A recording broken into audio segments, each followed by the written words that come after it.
Hello everybody, welcome back to my channel and welcome if you're new. My name is Kristen.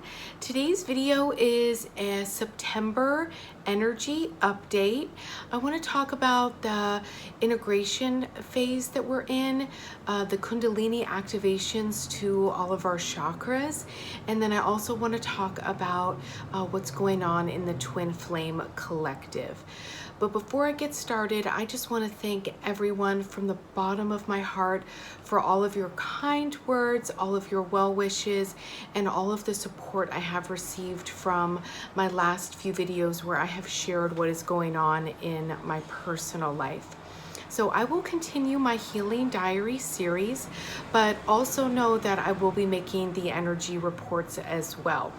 A couple of people told me after I posted the last few videos that they were not getting notifications and that they had no idea that I had started posting videos again. So don't forget to subscribe, and if you like these videos, don't forget to like them because it really helps my engagement.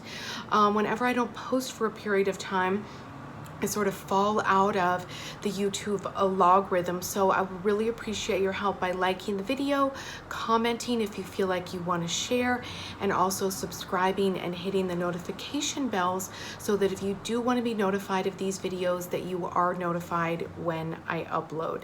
And now that my life is getting more settled, I will get back on a regular schedule. So the first thing that I want to talk about in the September energies is being grounded. I know in the last couple of days I have really felt my root chakra and my whole essence, my alignment, my being get grounded back down into earth. And that is an essential part of the integration phase. It is so easy when we are on a spiritual awakening journey and our crown chakra and pineal gland open that we live in these higher vibrations, and we live in so many places far beyond planet Earth. But in September, and as we integrate all of the energies that came in over the summer through the solstice and the Lion's Gate, being grounded in our bodies and grounded here on earth is super important for our manifestations and for our new reality, our new timelines to open up. So over the last couple of months, if it has been rough for you emotionally, if it has been rough in general, if a lot of timelines have closed down, if things have fallen by the wayside, if you are in a place of complete not knowing, this is actually a pretty big indication that you are integrating the thriving 5D programming, the CPU, the operating system for living in the vibration of thriving and in 5D consciousness. So a lot of really weird stuff happens while we integrate the thriving operating system. And if you guys have been around for a while, or if you've been watching my videos in 2019, you will remember that in the Awakened Vibes podcast at the beginning of the year, the theme for 2019 was thriving. So the first half of the year, everything that was preventing you from thriving, everything that was blocking you, including beliefs you had about yourself, all the way to deep ancestral programs, what your ancestors, what our forefathers, what our lineage, their beliefs and the programs that we inherited from them. Anything that was in the survival program, anything that was in the not enough, the lack, the self-doubt, anything that was closed heart chakra energy, all of this was coming up to be released. So the new operating system of knowing that the universe has your back, believing in yourself, having positive self-esteem and self-confidence, having healthy boundaries, all of those things could enter. And it can get really glitchy when there are contradictory energies in the body, in the energy field, that are working their way through the integration cycle and process. So for me, during the integration cycle, I can get really bad headaches, pineal gland headaches, crown chakra headaches, headaches that feel like a vice grip is on the top of my head. I also can get completely knocked out and just fall asleep for hours, sometimes days.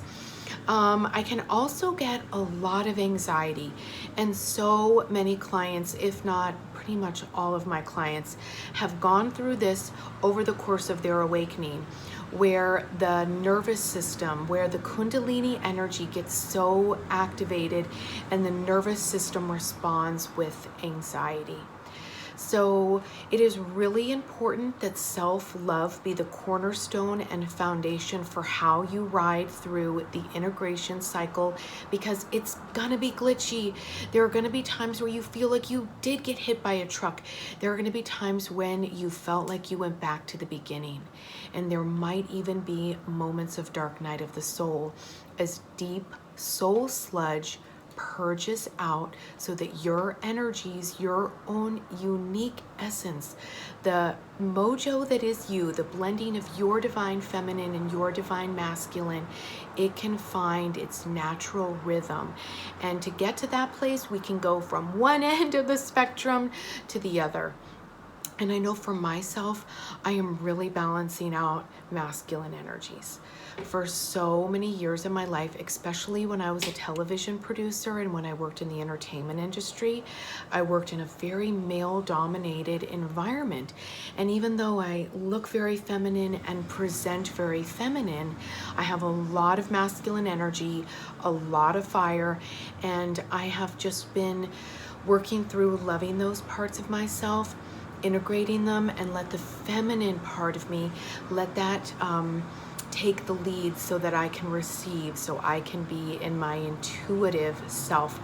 I personally do the best in that energy, and my relationships, especially intimate ones, thrive when I am in much more of a feminine energy.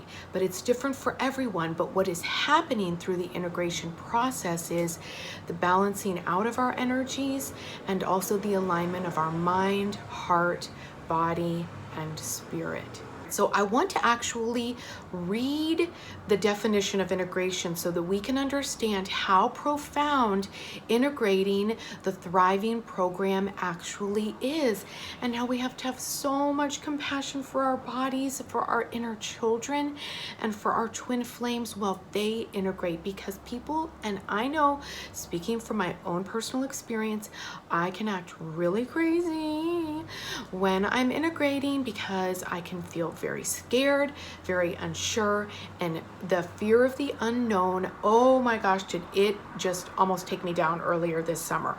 I was so viscerally in fear of the unknown that it was like just pulsing fear through me. But on the positive side, I dumped a massive amount of soul sludge. So if you have felt like you have dumped a massive amount of soul sludge this summer, moving into the fall, please let us know below what's been going on with you. If you feel inclined to share, this is a safe space, and we all support each other on our spiritual awakening journey. And you are not alone. You are not crazy. We are all going through this, and we are releasing all the things that are not us, so we can actually finally be us, be ourselves. Okay, so let me go to my notes. Integration. Okay, so let's actually look and see, what does integration in a definition actually mean? And the thing that was really interesting to me when I actually read it is an action. It is a noun, but that also can be a verb. So how it's used. Okay, so the action of process of integrating, incorporation, unification, merger, assimilation, blending, combination. So all of these words describe an intermixing. They describe energies that are individual becoming together. They describe energies that were acting as their own individual becoming whole.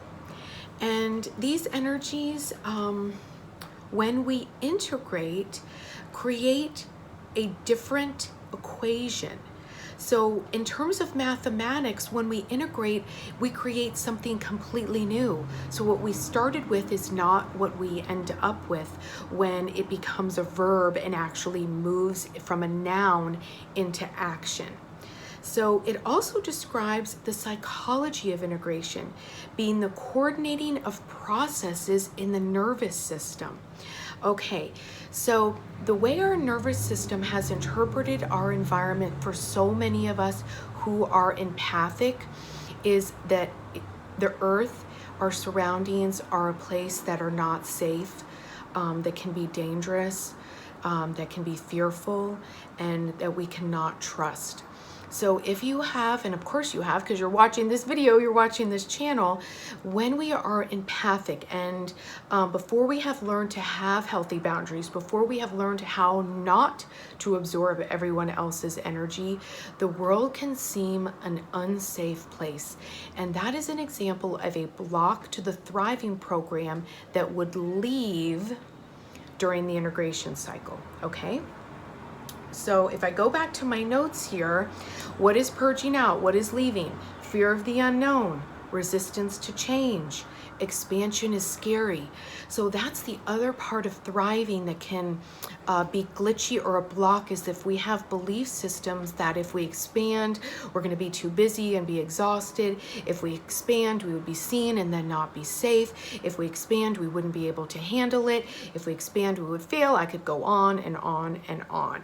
So if you are relating to this, just know that what you are integrating is thriving, and what you are releasing is deep ancestral programs of survival. Okay, so I talked about how it can be glitchy. I talked about how it could feel like we were going back to the beginning. I talked about the anxiety purges, which is actually part of the real definition of integration, because it has so much to do with the nervous system and upgrading the nervous system into a state of calm. So in the 5D thriving program, and I am getting massive ringtones in my right ear. Ooh, okay, I just got a big download in my right ear. When we integrate the thriving programs, we are no longer afraid of our own divine nature. We no longer wonder if we're worthy. We know we are. And we are no longer scared of expansion, because expansion is natural. Expansion is part of universal law. And when we download the Thriving program, we can feel safe to expand. Now, the Kundalini activations that come along with the integration cycle, they are like the spark for the integration, right? They're the spark for things to start to change. They are the catalyst. So in the root chakra, when we get a Kundalini activation, it can burn all the way up and down the spine. I can even sometimes feel a root chakra activation in my feet, because my feet will start to really feel like they need to get grounded. I need to walk. I need to connect to earth. Now, in the sacral chakra, there is so much passion and fire and creativity that is igniting in the sacral chakra. And as it moves up into the solar plexus, boy, it can really feel like it's hard to breathe, and you have to like slow it down. So one of the things that the nervous system is going to do to get into that calm place and that energy of thriving is to slow us down. 3D moves a lot faster than 5D. And in 5D, when we have slowed down, our manifestations find us. And I can feel that in the solar plexus as I allowed it to start to slow down. It was like, oh yeah, oh, that's coming right to me. Yes, I can feel it. So over the last couple of, I would say about 4 weeks, since right around the Lion's Gate, heart chakra activations have been almost a daily thing for me. So if you've been having heart chakra activations that leave you with anxiety, heart pounding, sharp pains in the heart, tightness in the chest, please leave a comment below so you can help others to know that they are not alone, nor are they crazy. Heart chakra activations can make you cry 1 minute, laugh the next, have deep, deep sorrow as you release soul scars and as different heart shields are released. And then as it comes to the throat, oh my gosh. So when the Kundalini starts to make it all the way up your throat chakra, it can do all kinds of hot and tension and all kind of energy moving on the back of your neck. I know for me, like sometimes it would feel like my throat was constricting when I really needed to speak my truth, or when I was just even accessing what my truth is. And as you guys know, a lot of times during during my videos, I start to cough, or I can feel something happening in my throat, like a lump in my throat that needs to be cleared. That's part of the Kundalini activations and the ascension symptoms that are going on right now. And then, oh my gosh, the pineal gland and the crown chakra, oh, the vice grip, oh, the pressure, oh, the lightning bolts. Oh my gosh. This is where it's super important to stay grounded. I'm going to bring it back to the beginning of the video. We've got to counterbalance these energies. And I also talked about in the previous video, which I was really personal, describing my own healing journey, about listening to spiritual music and binaural beats, listening to crown chakra opening, pineal gland opening type of spiritual meditative music. Okay, so my electronic equipment is having a mind of its own right now. I hope it wasn't distracting. Listening to music, meditating, and actually changing what you're doing. So if there's a lot of pressure in your head, you got to step away from the computer. You actually need to get up and move and actually shift your activity sometimes to get that to release from the head. So one of the things that causes a lot of this glitchiness is, and this is the next thing that I wrote down, was the resistance to change. So we're grounding in a new reality. We are grounding in new timelines. And if you've had a total life change, if you've had tower moments over the last couple of months, those were timeline redirections. And I know I had multiple tower moments and multiple timeline redirections, and my resistance to them did not help. And that's where integration can get really, really difficult, is if the physical body and or the conscious mind is resistant to the energies. So what you can do there is talk to your body and tell it it's safe. Take salt baths, exercise, and move the energy through.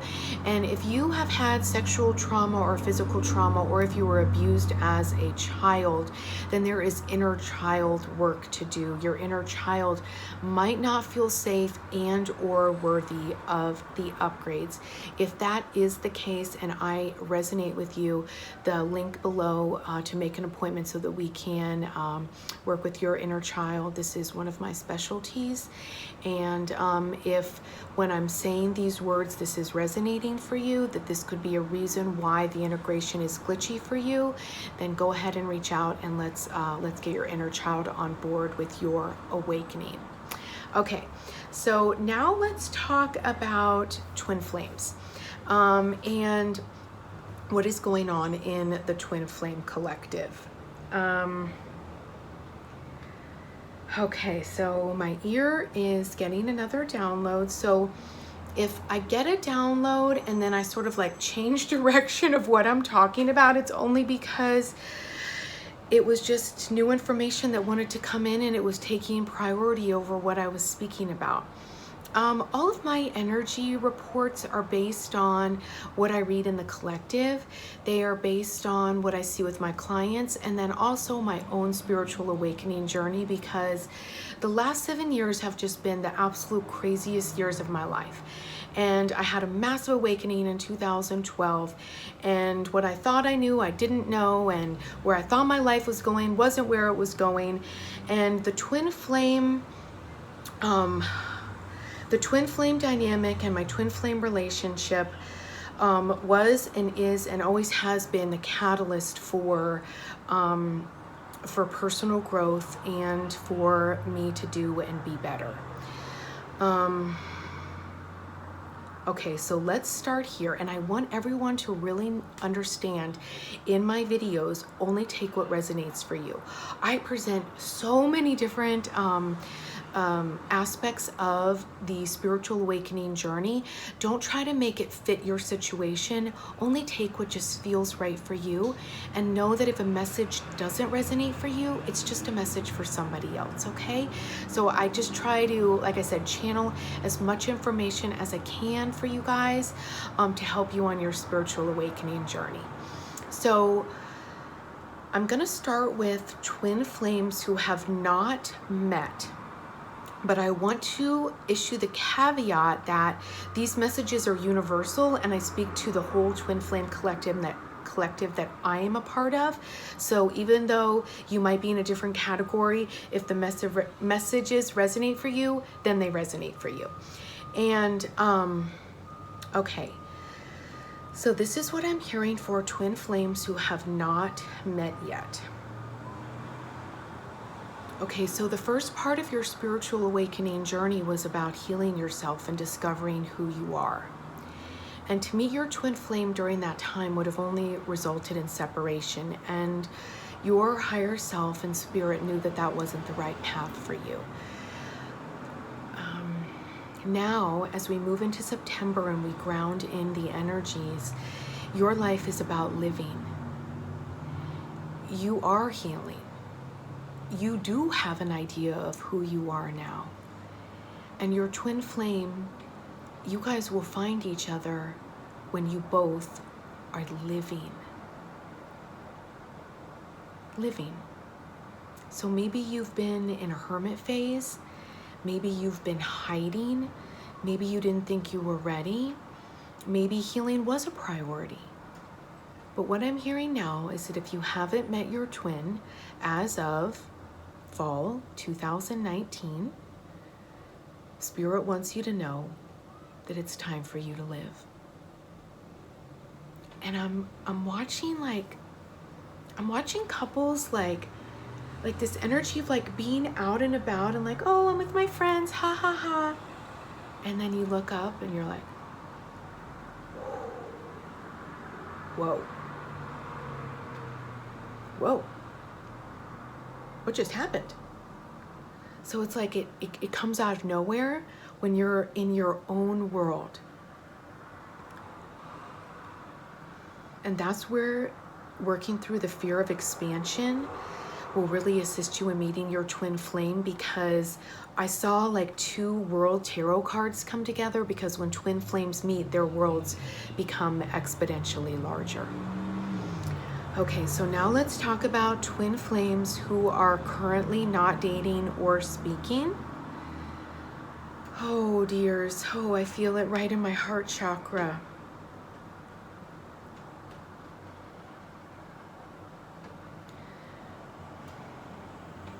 Okay, so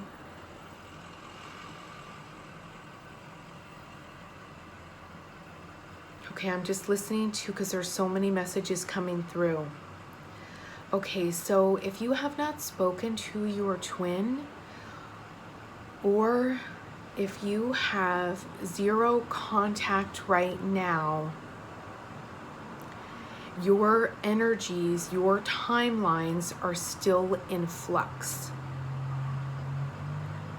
And interestingly enough, for so many of you, your twin is watching you energetically in some cases, because the energetic connection is of course still there. Now sometimes it can get glitchy during integration too, and you can be like, where are they? It's just because they're integrating, and that goes along for twin flames who haven't met and for twin flames who are married and dating and together. The energetic part though, what I'm speaking of very specifically for twin flames who are in separation, because sometimes that's all you have. That's the only nugget that actually gets you out of bed, is that there is some energetic connection there with this person. So if it goes away, know that it's just glitchy as both of you are integrating and going to a higher connection. Know that your twin flame in some cases is actually watching you physically, like looking at your social media, looking to see how you're doing. So that twin of the union is coming out of their hermit phase, because I can see them starting to look and wonder. This is probably the trickiest part of the twin flame collective, is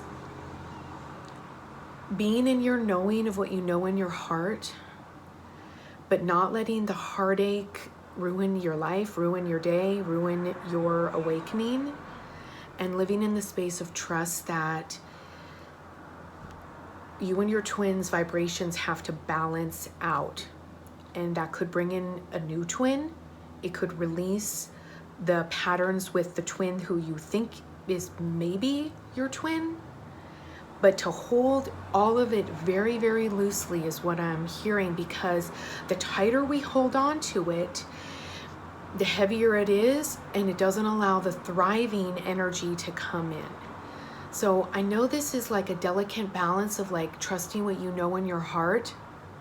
And for the love of God, please don't block them. Please don't block them. If you have them blocked, please, please, please check in with your heart if that is right for you at this time. Maybe it felt right a week ago. Maybe it felt right a month ago. Check in constantly. Does this feel right? Because blocking the connection in 3D messes up the balancing of the energies. It messes up the vibrations coming to a higher place so that you guys can actually come back together. It's very difficult for twin flames in separation to come back together when both of their vibrations are very low. If you do come back together when both of your vibrations are very low, it most likely just results in another separation. So I know this one is really tricky. Know what you know in your heart. And your only focus is to balance out your energies and to have your vibration be as high and as true to your authentic self as possible. Being mindful that it could be a roller coaster during the integration cycle, and that is okay, that's normal, and it doesn't mean that there's anything wrong or that the union won't happen. Okay, so for twin flames who are married, dating, and in a relationship, it can be really bumpy when you guys are integrating. It can be really bumpy. It can be poor communication, poor boundaries. It can be like, why am I even with this person? It can feel like one twin is awakening while the other one isn't.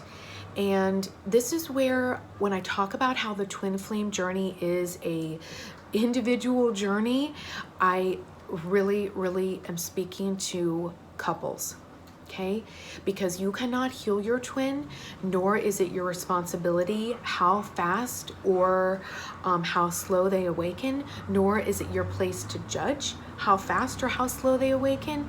Your awakening and their awakening, of course, are a co-creation and a collaboration as a couple, but we cannot carry our partner. We will crack under the weight of feeling that we need to heal them or that their awakening is somehow our responsibility. Our awakening is enough of, it is so all-encompassing of what life is, where you are in your awakening, that to take on the responsibilities of someone else's awakening is just crushing. So I just urge all couples to keep communication open, to have love and compassion for each other while they integrate, and to lovingly explain to your partner what you need and what sacred space is. When your partner understands what holding sacred space for you means, it makes the relationship so much more loving. Now, to be able to explain what you need, you have to know first what you need. And so that's why I say the awakening and the twin flame journey is a solo individual journey, because you must get in touch with your own spirit first, with your own flame first, before you can share it with your partner. Well, you can share it, but if it isn't in alignment, it just blows up in your face. Haven't we all been there? Not so fun. Okay, so let me check my notes and see where we are in time. Oh my gosh, it's a 30-minute video. Okay, so let's wrap up the video with 2 songs that I have been hearing for twin flames. And the first one, I just have to chuckle because every time I hear this song in my head, I just laugh, because I think this is what divine masculine, who doesn't fully comprehend what twin flames are, what they're thinking. And so this is meant to be funny.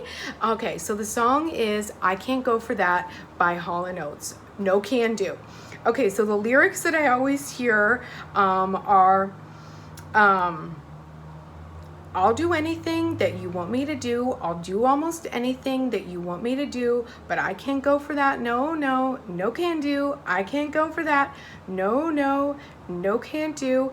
And then, all right, so then the actual lyrics that it's talking about: easy, ready, willing, overtime. Where does it stop? Where do you dare me to draw the line? You've got my body, now you want my soul. Don't even think about it. Say no, go. So, like I said, I feel like this is divine masculine, maybe not quite in their divine part, more in their not understanding what twin flames are, thinking the divine feminine wants to eat and own their soul by being in a twin flame relationship. So that's what I was saying, I have to chuckle. No, divine masculine, we don't want to own you, and we don't need to eat your soul. You can keep it, okay? I've got to wrap up this video. It is so hot in here. I have the windows closed, no air on. Ooh, okay. So the next song that I've been hearing for twin flames is Sorry by Justin Bieber. And you got to go and get angry at all of my honesty. You know I try, but I don't do too well with apologies. I hope I don't run out of time. Could we call a referee? Because I need just one more shot of forgiveness. Yeah, is it too late now to say sorry? Because I'm missing you more than just your body. Is it too late now to say sorry? Because I know that I let you down. Is it too late to say sorry now? And the answer is no. Sending everybody so much love. Wishing you a magical, magical day. Namaste. Until next time. She's so dramatic, post a caption, I say no regrets, but that's just a cover up. I know the truth, I lied to tag. Yeah. You slept on me